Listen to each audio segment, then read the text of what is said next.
இப்போ சகஜமா பார்க்கக்கூடியது நம்ம வைரஸ் ஃபீவர், ஒரு வைரஸ் காய்ச்சல். இதில வந்து நெறைய பேருக்கு இருமல், சளி, சில பேருக்கு வந்து வயிற்று வலி, சில பேருக்கு வந்து வயிற்றுப்போக்கு. இது எல்லாமே வைரஸ்னால உண்டாகக்கூடிய ஒரு சாத்தியக்கூறுகள் உண்டு. இதில சகஜமா பார்க்கக்கூடியது ஒரு சளி, தும்மல், இருமலோட நிக்கும். ரொம்ப சீரியஸா போறவங்களுக்கு தான் வயிற்று சம்மந்தமா ஒரு குறைபாடுகள் வர்றது, ஒரு வயிற்று வலி, லூஸ் மோஷன் போறதெல்லாம், வாந்தி இந்த மாரியெல்லாம் கூட வரும். இது ஏன் இப்பல்லாம் ஜாஸ்தியா இருக்குங்கிற கேள்வி உங்க எல்லார் மனசுலயுமே தோணும். இது எல்லாமே நம்ம வந்து கொரோனாக்கு முன்னாடி, கொரோனாக்கு பின்னாடிங்கிற ஒரு 2 காலத்துல தான் இப்ப நம்ம வாழ்ந்துட்டு இருக்கிறோம். இப்போ கொரோனாக்கு அப்புறம் வர பாதிப்புகள் எல்லாமே, இந்த வைரஸ் வந்து ஒரு மியூட்டேட் ஆகும். நம்ம சாதா வர வைரஸ் ஃப்ளூ காய்ச்சலும், கொரோனா வைரஸ்க்குரிய இந்த வைரஸ்களும் 2ம் சேர்ந்து இப்போ வந்துட்டு it has mutated and it has formed one single entity. இது எல்லாமே ஒரு ஓவர்லேப்ல இருக்குது. ஸோ நம்ம கோவிட பார்த்து எவ்வளோ பயந்தோமோ, அதே அளவு நம்மளோட பயம் இல்லாம ஒரு தற்காப்பு முறை இப்ப தேவைப்படுது. நம்ம மாஸ்க் போட்டிருந்தத மறந்துட்டோம். கை கழுவிட்டு இருந்தத மறந்துட்டோம். நம்ம கபசுர குடிநீர் குடிச்சிட்டு இருந்தோம். இது எல்லாத்தையும் மறந்துட்டு, நம்ம இப்போ ஹோட்டலுக்கு போறோம், பார்க்குக்கு போறோம், பீச்சுக்கு போறோம். நம்ம எல்லாத்தையும் சாப்பிடுறோம். எல்லாமே இது பண்றோம். பட் நம்ம முன்னாடி இருந்த பிரிவென்டிவ் மெஷர்ஸ் தற்காப்பு தன்மை இப்ப குறைஞ்சிருச்சுங்கிறது தான் உண்மை. பட் இதோட எதிர்ப்பு தன்மை, அதாவது நம்ம ஒரு சின்ன சின்ன குழந்தைங்களுக்கும், வயசானவங்களுக்கும் கொரோனா எப்படி பாகுபாடு பார்க்கலையோ, அதே மாரி தான் இந்த ஃப்ளூ காய்ச்சலும், இப்போ போஸ்ட் கோவிட் எரால இதோட வீரியம் இந்த குழந்தைங்களுக்கும், பெரியவங்களுக்கும் அதே வீரியத்தில பாதிக்குது. இதனால பல பேர் அவதிப்படுறாங்க.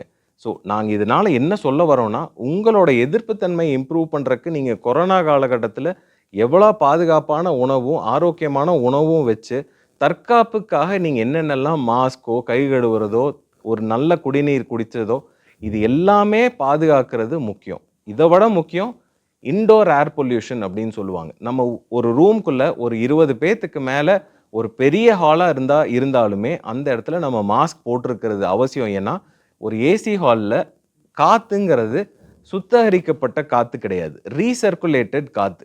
10 பேர் சுவாசிக்கிற காத்த தான் நம்மளும் சுவாசிக்கிறோம். ஒரு ட்ரெயினுக்கு போறீங்க, ஒரு ஏசி ஓடுது. இதுல எவ்வளோ ஃப்ரெஷ் ஏர் உள்ள வருதுன்னு கேட்டா, எவ்வளோ ஃபில்டர் பண்ண ஏர் வருதுன்னு கேட்டா, கூலான ஏர் வருமோ ஒழிய, இது ஃபில்டர்டோ சுத்தமான ஏர் கிடையாது. காற்று மாசுபடுறது தான் இப்போ வந்துட்டு நுரையீரல் சார்ந்த நோய்கள் ஜாஸ்தியாகறதுக்கான மிகப்பெரிய பிரச்சனையே. டெல்லி மாரியான பெருநகரங்கள்ல இந்த பாதிப்பு ரொம்ப ஜாஸ்தியாகி கிட்டத்தட்ட லங் டிரான்ஸ்பிளான்ட் வரைக்கும் போகிற அளவுக்கு நிறைய பேர் கஷ்டப்பட்டுட்டு இருக்கிறாங்க. நம்ம முக்கியமா வந்து இயற்கை சார்ந்த வாழ்வு வாழ்றது தான் ரொம்ப முக்கியமான இது. இயற்கையான காத்து, சுத்தமான காற்று, ஓப்பன் ஸ்பேசஸ் நிறையா யூஸ் பண்ணும்போது நம்ம நுரையீரல் வந்து இன்னுமே பெட்டரா இருக்கும். இந்த ஃபீவர், காய்ச்சல், வைரஸ் இந்த மாரியான சீசன்ல முக்கியமா நடக்கிறது வந்துட்டு இந்த குளிர்காலத்துல யூசுவலா வரும். மழை காலத்துல ஜாஸ்தியா வரும். ஏன்னா, இந்த டைம்ல வந்து சம்மர கம்பேர் பண்ணும்போது உணவு சார்ந்த பாக்டீரியா ஆகட்டும், வைரஸ் ஆகட்டும் ஈஸியா பரவக்கூடிய சீசன் இப்போ. இந்த டைம்ல முக்கியமா நீங்க உணவு ரீதியில நீங்க உங்கள தற்காத்துக்கிறதுக்கு ஆரோக்கியமான உணவுகள் சாப்பிடுறது ரொம்ப முக்கியம். எப்பவுமே பழைய சாதம் அந்த மாரியான பொருட்கள் எடுக்கிறது எவ்வளோ நல்லதுன்னு உங்க எல்லாத்துக்குமே தெரியும். இதுல குட் பாக்டீரியான்னு சொல்லக்கூடிய ப்ரோபயோட்டிக்ஸ் நெறைய இருக்கு. ஸோ எல்லாருமே என்ன கேட்டீங்கன்னா, சாதம் சாப்பிடலினாலும் அந்த சாப்பாட்டில் இருந்த நீர் கூட ஓவர் நைட் நீங்க வச்சிருந்த அந்த நீர் நீங்க குடிச்சிட்டு வந்தாவே, கிட்டத்தட்ட ஒரு ரூ. 100 மதிப்புக்குரிய ஒரு ப்ரோபயோட்டிக்ஸ் இலவசமா எவ்ரி டே உங்க வீட்ல உங்களுக்கு ஈஸியா கிடைக்கக்கூடிய ஒரு பொருள் 1. 2வது எத்தன பேருக்கு நம்மளுக்கு தெரியும், மஞ்சள் is the best antiviral, antibacterial கிருமி நாசினி அப்படிங்கிற ஒரு கிளாசிஃபிகேஷன்ல வருது. அது கிட்டத்தட்ட ஒரு மருந்து. அந்த மருந்த நம்ம எத்தன பேர் உபயோகிச்சிருக்கிறோம்? ஒரு சிட்டிகை நம்ம ஒரு மஞ்சள், ஒரு சின்ன ஒரு பெப்பர் அடிச்சு, ஒரு கொதிக்க வைக்கிற தண்ணீல குடிச்சிட்டு வந்தாவே, உங்க குடல்லயும் சரி, உடல்ல இருக்கிற எந்த வைரஸ் கிருமி கூட அத கண்ட்ரோல் பண்ணக்கூடிய கெப்பாசிட்டி அதுக்கு இருக்கு.